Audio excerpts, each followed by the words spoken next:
Est-ce que je vais m'exploser les oreilles avec ce casque AliExpress? J'en fais le test vers la fin de la vidéo, mais d'abord je vais vous expliquer pourquoi j'en suis arrivé là.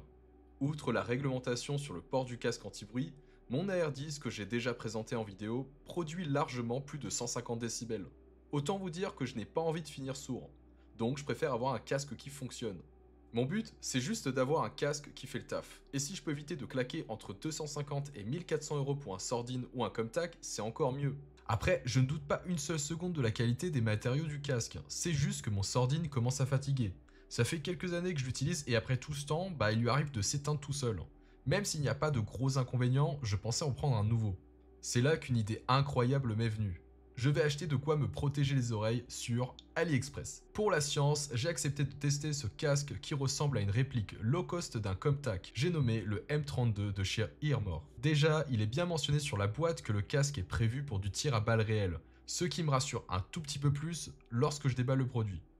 Les finitions, clairement pas au niveau d'un vrai Comtac. Le micro fait cheap et le plastique aussi. Mais honnêtement, c'est bien moins pire que ce que je pensais. Les coussins d'oreilles sont même agréables et ils s'allument de la même façon que les autres casques avec en plus une petite voix. Bon, maintenant on va voir si je vais ressortir sourd ou si ce casque fait vraiment ce qu'il faut. Je suis allé l'essayer lorsque je tournais ma vidéo sur le Bren. Déjà, le casque est confortable et la mousse autour des oreilles a l'air de bien tenir. Et franchement, je suis bluffé. L'amplificateur des sons faibles marche super bien et les tirs sont diminués à peu près aussi bien qu'avec un Comtac ou le Sordine. J'ai emprunté un Comtac le même jour pour comparer et je n'entends pas vraiment de différence. Maintenant, j'attends juste de voir sur le long terme.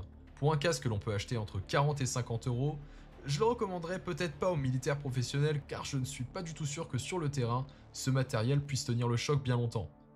Par contre, pour un tireur sportif, c'est pas mal du tout, surtout pour le prix. Ensuite, j'ai voulu tester la fonction de communication. J'ai acheté l'adaptateur pour brancher le casque sur un Baofeng.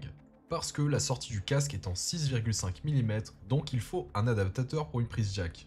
Le son qui sort de l'autre Toki est bon, on comprend clairement ce que je dis.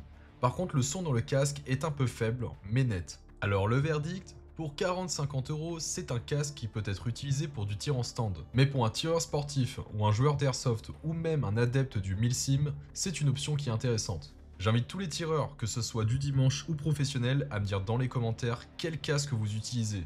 Et si ce genre de test vous plaît, faites-le moi savoir avec un pouce bleu et en vous abonnant. Sur ce, je vous dis à bientôt.